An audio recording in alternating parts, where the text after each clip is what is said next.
ایک साहिब सवाल पूछते हैं, अगर गंदे पानी के छींटे लग जाए तो धो लेने चाहिए, मगर एक साहिब ये फरमाते हैं कि अगर 1 रुपया सिक्के जितना गोल निशान हो तो नहीं धोना चाहिए, अगर इससे बड़े हों तो धोना चाहिए। जवाब देकर मशकूर फरमाएं। इसका जवाब ये है कि आपको मसला समझने में गलती हुई है। मसला ये है कि अगर कपड़े को गंदे पानी के या किसी और नजासत के छींटे लगे हुए थे और बेख्याली में नमाज पढ़ ली, तो ये देखेंगे कि अगर रुपया के सिक्के जितना गोल निशान था या उससे भी कम था तो नमाज हो गई, उसको लुटाने की ज़रूरत नहीं। और अगर उससे ज़्यादा था तो नमाज नहीं हुई, दोबारा लुटाना पड़ेगी। ये मतलब नहीं कि अगर नजासत थोड़ी हो तो उसको धोना नहीं चाहिए, उस नजासत को हर हाल में धोना चाहिए, लेकिन ये मसला नमाज होने या ना होने के बारे में है।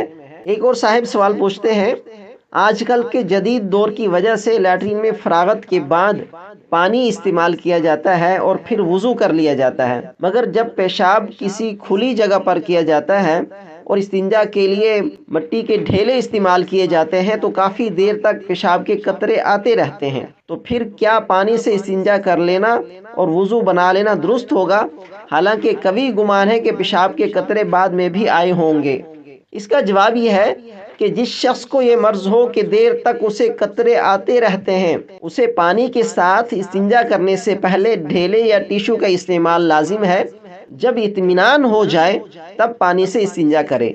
एक भाई सवाल पूछते हैं, नमाज में अगर री खारिज हो तो बगैर तहारत किए दूसरा वुजू करके नमाज पढ़नी जायज़ है?